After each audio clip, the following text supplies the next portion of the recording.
Hello' friends, Pranjal অসমলৈ সকলোকে স্বাগতম জনাইছোঁ। আশা কৰিছোঁ সকলোৱে নিশ্চয় ৰানিং কৰি আছে। বাকী নহ'লে গম পাইছে, ৰানিং নকৰিলে চাকৰি নাপাব, আৰু চাকৰি নাপালে ল'ৰাবিলাকে বিয়া পাতিবলৈ ছোৱালী নাপাব। कैसा लगा मेरा मजाक?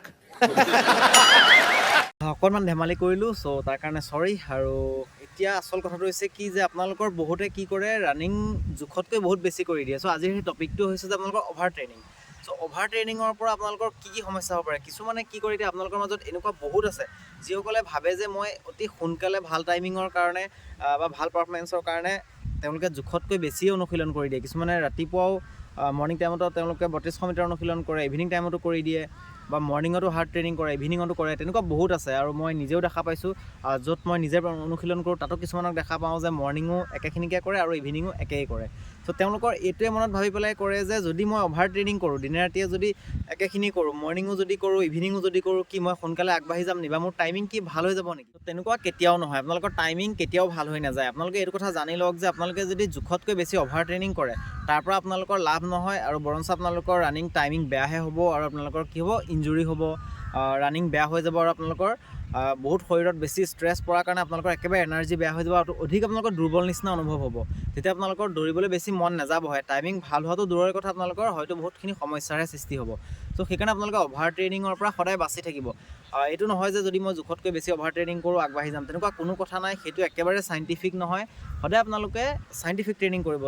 মৰ্ণিং যদি আপোনালোকে হাৰ্ড ট্ৰেইনিং কৰিছে, তেনেহ'লে আপোনালোকে ইভিনিং লাইট ট্ৰেইনিং কৰিব লাগিব। কিন্তু যদি আপোনালোকে মৰ্ণিঙো ছেম অনুশীলন কৰে আৰু ইভিনিঙো যদি ছেম কৰে, তেনেহ'লে কিন্তু আপোনালোকৰ আঘাতো পাব পাৰে, আৰু যথেষ্টখিনি সমস্যা হ'ব পাৰে, আৰু আপোনালোকৰ একেবাৰে উইক হৈ যাব, শৰীৰটো বহুত বেছি দুৰ্বল হৈ যাব আপোনালোকৰ, আৰু তেতিয়া আপোনালোকৰ ৰানিং টাইম একেবাৰে বেয়া হৈ যাব, আৰু যথেষ্ট সমস্যাৰ সৃষ্টি হ'ব। চ' সেইকাৰণে আপোনালোকে মনত ৰাখিব যে অভাৰ ট্ৰেইনিং কেতিয়াও নকৰিব। অনুশীলন আপোনালোকে কেনেকৈ কৰিব, যদি আপোনালোকে নিজৰ ইচ্ছামতে কৰি আছে, নিজৰ যদি আপোনালোকৰ কিবা চিডিউল আছে বা আপোনালোকে বেলেগৰ পৰা লৈছে, তেনেহ'লে সেই ধৰণে আপোনালোকে কৰিব পাৰে।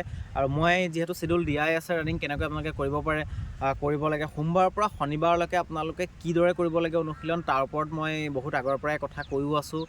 লগতে মোৰ ভিডিঅ'ও বনাই থোৱা আছে যে আপোনালোকে সোমবাৰে, মঙলবাৰে প্ৰত্যেক দিনা আপোনালোকে কি কৰিব লাগে তাৰ ওপৰত মই সম্পূৰ্ণ দি থোৱা আছে। চ' আপোনালোকে যদি ভালকৈ ভিডিঅ'খিনি চাই স্ক্ৰল কৰি তাতে আপোনালোকে বিচাৰি পাব। মই আপোনালোকক এনেই জাষ্ট এটা এক্সাম্পল হিচাপে মই বুজাই দিছোঁ।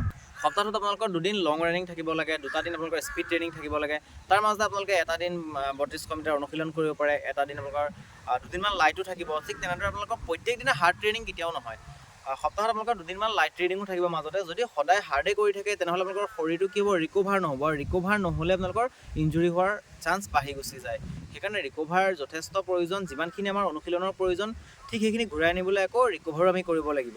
সেইকাৰণে আপোনালোকে মনত ৰাখিব যে এনেকুৱা নহয় যে আপোনালোকে কষ্টৰ পিছত কষ্টই কৰি গৈ আছে, কষ্টৰ মাজত আপোনালোকে ৰেষ্টটো ল'ব লাগিব, ৰিকভাৰো কৰিব লাগিব, তেতিয়াহে আপোনালোকে এটা ভাল পাৰফৰ্মেঞ্চ পাব।